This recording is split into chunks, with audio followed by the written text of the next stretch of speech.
আসসালামু আলাইকুম প্রিয় শিক্ষার্থী বন্ধুরা, তোমরা যারা এসএসসি 2024 সালের পরীক্ষার্থী রয়েছে তাদের জন্য আমরা রসায়নের এমসিকিউ সাজেশন নিয়ে প্রথম পর্ব শুরু করছি। এই পর্বটিতে তোমাদের যথেষ্ট সাড়া পেলে আমরা পরবর্তী বিষয়ের পরবর্তী পর্বগুলো তোমাদের সামনে হাজির করার চেষ্টা করব। তাহলে চলো কথা না বাড়িয়ে শুরু করা যাক। প্রথম এমসিকিউ তোমরা নিশ্চয় দেখতে পাচ্ছ, ক্যালসিয়াম অক্সাইড পানিতে দ্রবীভূত করলে নিচের কোনটি হয়? তোমরা জানো ক্যালসিয়াম অক্সাইড, যাকে আমরা চুন নামে চিনি, এটি যখন পানিতে দেওয়া হয় তখন পানি উত্তপ্ত হয় অর্থাৎ গরম হয়। তাহলে আমরা বলতে পারি ক্যালসিয়াম অক্সাইড পানিতে দ্রবীভূত করলে তাপ উৎপাদিত হয় এবং এটি একটি তাপ উৎপাদী বিক্রিয়া। 2 নম্বর এমসিকিউর দিকে যদি আমরা একটু লক্ষ্য করি, দেখো দেওয়া আছে এই চিহ্নটি কি নির্দেশ করে? তোমরা নিশ্চয়ই দেখতে পাচ্ছ এখানে প্রজ্বলনের একটি চিত্র দেখতে পাচ্ছি আমরা, যেখানে দেখা যাচ্ছে যে কোনো একটা দাহ্য পদার্থ যেটি জ্বলছে, অর্থাৎ যে পদার্থ জ্বলে তাকে আমরা সাধারণত কি বলি? দাহ্য পদার্থ। তাহলে এই চিহ্নটি হচ্ছে দাহ্য পদার্থের চিহ্ন, অর্থাৎ চিহ্নটি দাহ্য পদার্থকে নির্দেশ করে। 3 নম্বর এমসিকিউ এর দিকে যদি আমরা দেখি, কোনটির ব্যাপন হার বেশি? আমরা জানি যাদের আণবিক ভর কম হয় তাদের ব্যাপন হার বেশি হয়।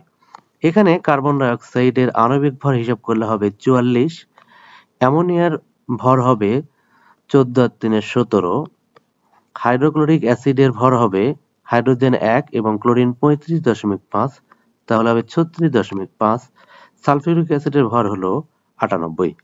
তাহলে এখান থেকে দেখা যাচ্ছে আমাদের সবচেয়ে ভর কম হচ্ছে অ্যামোনিয়া, সুতরাং অ্যামোনিয়ার ব্যাপন হার হবে সবচেয়ে বেশি। এখানে তোমাদের আরেকটি কথা বলে রাখি, যদি বলা হয় কোনটির ব্যাপন সময় লাগবে সবচেয়ে বেশি, তাহলে কিন্তু সালফিউরিক অ্যাসিড হতো, কারণ সালফিউরিক অ্যাসিডের ভর বেশি হয়, এটি ব্যাপন হতে সময় লাগবে অনেক বেশি। কিন্তু ব্যাপনের হার কার বেশি হবে? যার ভর সবচেয়ে কম। তাহলে এখানকার উত্তর হচ্ছে অ্যামোনিয়া। এবার 4 নম্বর প্রশ্নের দিকে যদি আমরা একটু লক্ষ্য করি, কোনটির ঘনত্ব সবচেয়ে কম? আমরা জানি কঠিন, তরল এবং গ্যাসীয় পদার্থ যদি থাকে তাহলে গ্যাসীয় পদার্থের ঘনত্ব হবে সবচেয়ে কম। তাহলে এখানে আমরা দেখতে পাচ্ছি চিনি একটি কঠিন পদার্থ, সয়াবিন তেল একটি তরল পদার্থ, কাঠের টুকরা একটি কঠিন পদার্থ, অক্সিজেন একটি গ্যাস। সুতরাং অক্সিজেন গ্যাস হয়, এটির ঘনত্ব হবে সবচেয়ে কম। 5 নম্বর প্রশ্নের দিকে যদি আমরা একটু লক্ষ্য করে, দেওয়া আছে ইলেকট্রনের প্রকৃত ভর কত? আমরা জানি -1 হচ্ছে ইলেকট্রনের চার্জ, -1, অর্থাৎ এটা কিন্তু আমাদের ইলেকট্রনের প্রকৃত ভর নয়। তাহলে প্রকৃত ভর ইলেকট্রনের আমাদের নিশ্চয় জানা আছে, সেটি হলো 9.11 × 10⁻⁻28 গ্রাম।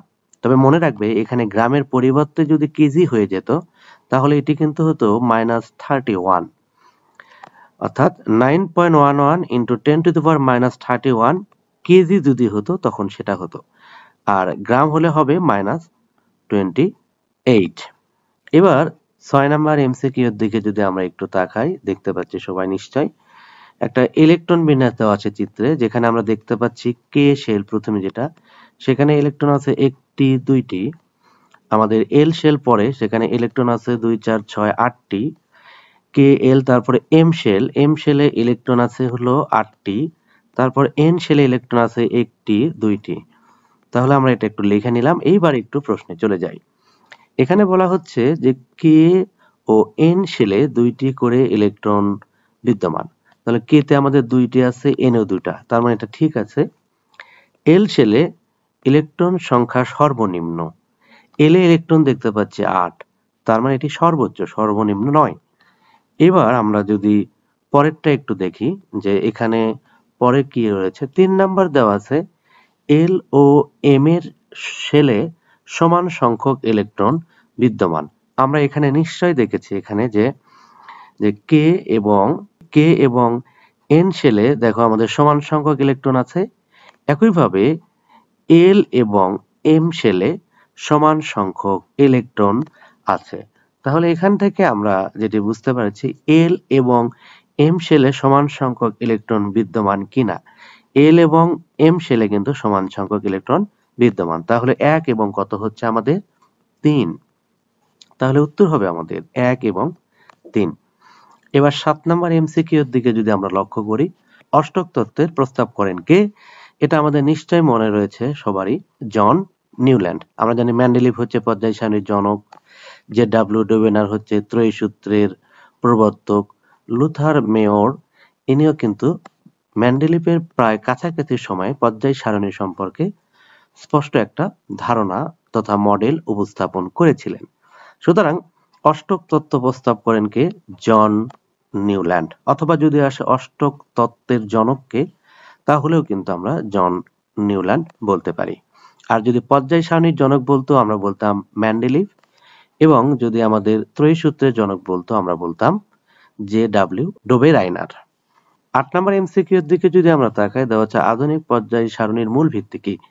আমরা জানি আধুনিক পর্যায় সারণীর মূল ভিত্তি হচ্ছে ইলেকট্রন বিন্যাস। তোমরা নিশ্চয়ই জানো পূর্বে পর্যায় সারণীর মূল ভিত্তি ছিল পারমাণবিক ভর, পরবর্তী আসে পারমাণবিক সংখ্যা, এবং সর্বশেষ আসে হচ্ছে আমাদের ইলেকট্রন বিন্যাস। আমরা জানি ইলেকট্রন বিন্যাসের মাধ্যমে কোনো একটা মৌল পর্যায় সারণীর কোন গ্রুপ কোন পর্যায়ে আছে, এমনকি তাদের ধর্ম বৈশিষ্ট্য কি সেটি সম্পর্কে একটা ধারণা পাই। সুতরাং আধুনিক পর্যায় সারণীর মূল ভিত্তি হচ্ছে ইলেকট্রন বিন্যাস। এবার লেডের দিকে তাকাই আমরা। লেডের যৌগের সংকেত কোনটি? আমরা জানি লেডের যোজনী হলো 2 এবং 4। তাহলে 2 এবং 4 রয়েছে এমন যার আছে তারাই হবে লেড যৌগের প্রকৃত সংকেত। এখানে দেখো লেডের যোজনী হচ্ছে 2, ক্লোরিনের 1। এখানে লেডের যোজনী হচ্ছে 5, এটা হওয়ার কোনো সুযোগ নাই। আর এখানে লেডের যোজনী হচ্ছে 4, সুতরাং 1 এবং 3, অর্থাৎ খ নাম্বার। এবার আমরা 10 নম্বর এমসিকিউ এর দিকে যদি তাকাই, দেখতে পাচ্ছি পটাশিয়ামের যোজ্যতা ইলেকট্রন সংখ্যা কত? আমরা জানি যে কোনো একটা মৌলে ইলেকট্রন বিন্যাসে সর্বশেষ কক্ষপথে যে ইলেকট্রনটা থাকবে সেটাই তার যোজ্যতা ইলেকট্রন। আমরা পটাশিয়ামের ইলেকট্রন বিন্যাস সাধারণভাবে যদি একটু দেখাই, 2 8 8 1, অর্থাৎ পটাশিয়ামের সর্বশেষে একটি ইলেকট্রন রয়েছে।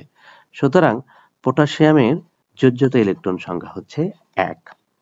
এবার 11 নম্বর এমসিকিউ এর দিকে যদি আমরা একটু তাকাই, দেওয়া আছে প্রমাণ অবস্থায় 2 গ্রাম হাইড্রোজেন গ্যাসের আয়তন কত? আমরা জানি প্রমাণ অবস্থায় যে কোনো গ্যাসের মোলার আয়তন হয় 22.4 লিটার।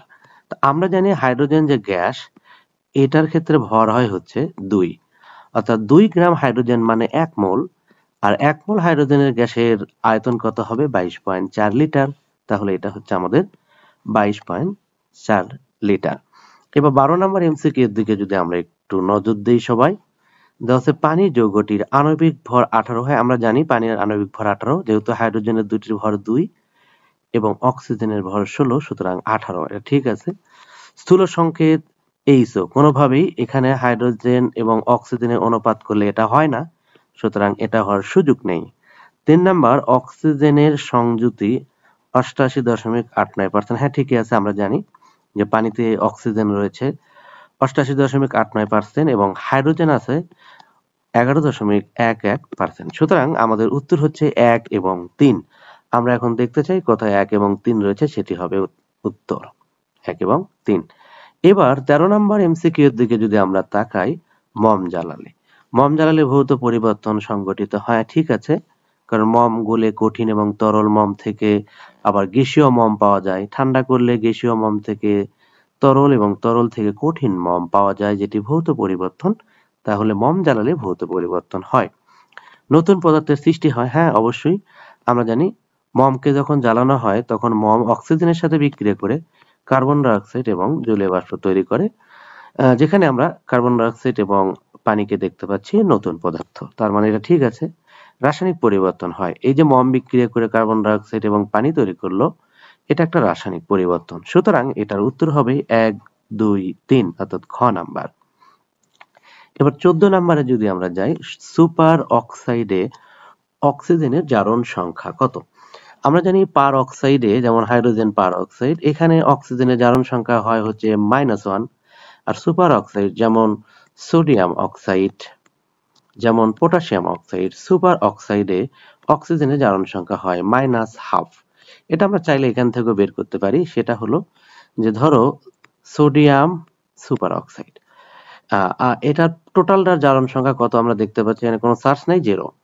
সোডিয়ামের জারণ সংখ্যা আমরা জানি +1, অক্সিজেন যদি x ধরি তাহলে +2x = 0, অতএব x হচ্ছে -12।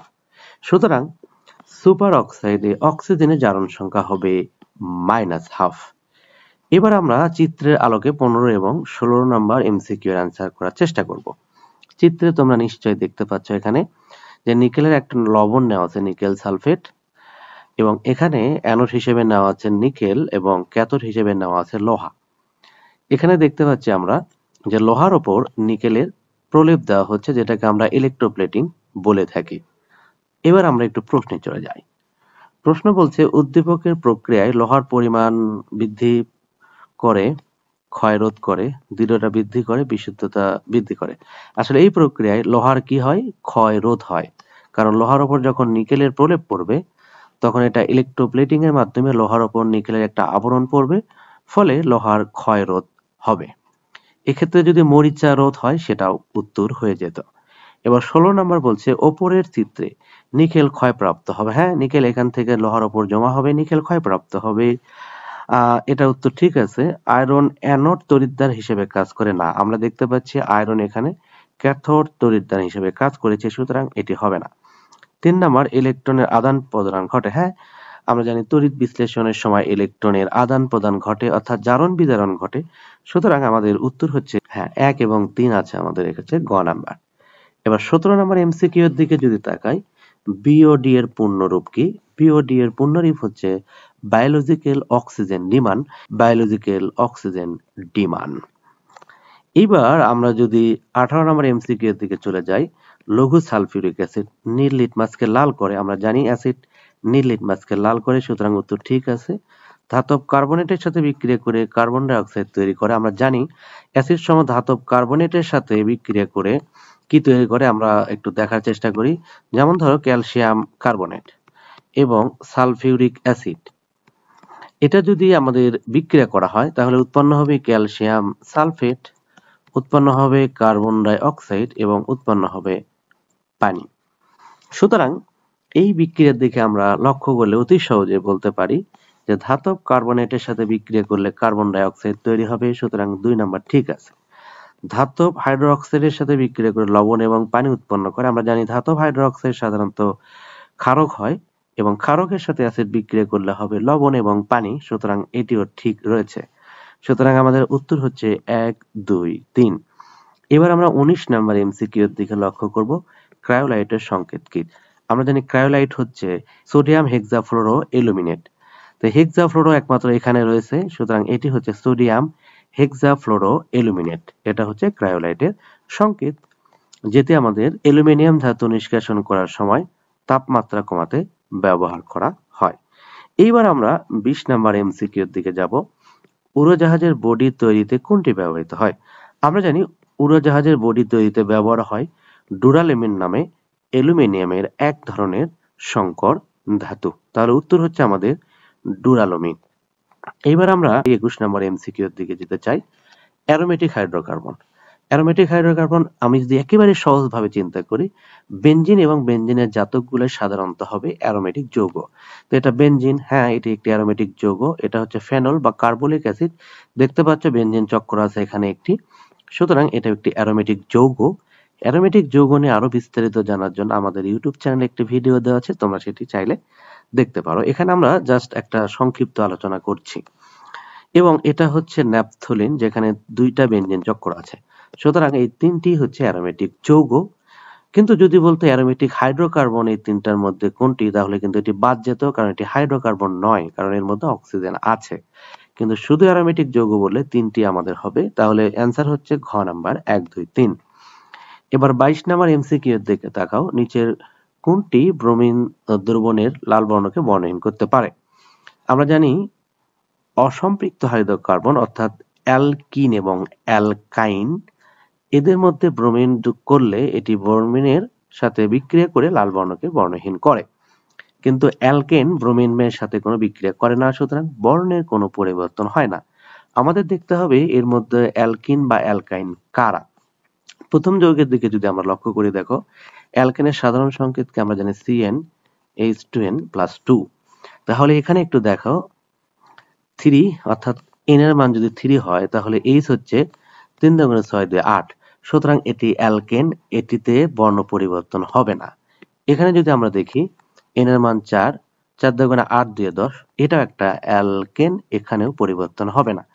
এইদিকে যদি দেখি 12 যদি বসে আমরা, 12 n এর মান 12 × 24 = 26, এটি হচ্ছে আমাদের অ্যালকেন, সুতরাং এতে বর্ণের পরিবর্তন হবে না। এটা যদি তাকাই, দেখো এটা কিন্তু আসলে অ্যালকিন, অর্থাৎ CnH2n, এটি হচ্ছে অ্যালকিন, যেখানে n এর মান 2 হলে 2 এবং 2 × 4, অর্থাৎ এখানে এই যে কার্বন কার্বন দ্বিবন্ধন বিদ্যমান থাকায় এটি ব্রোমিন পানির সাথে বিক্রিয়া করে লাল বর্ণকে বর্ণহীন করে ফেলে।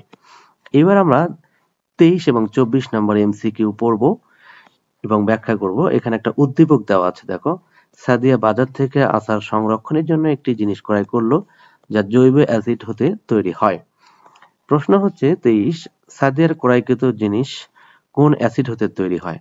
আমরা জানি যে আচার সংগ্রহের জন্য ব্যবহার করা হয় ইথানোয়িক অ্যাসিড, যার সংকেত হলো CH3COOH।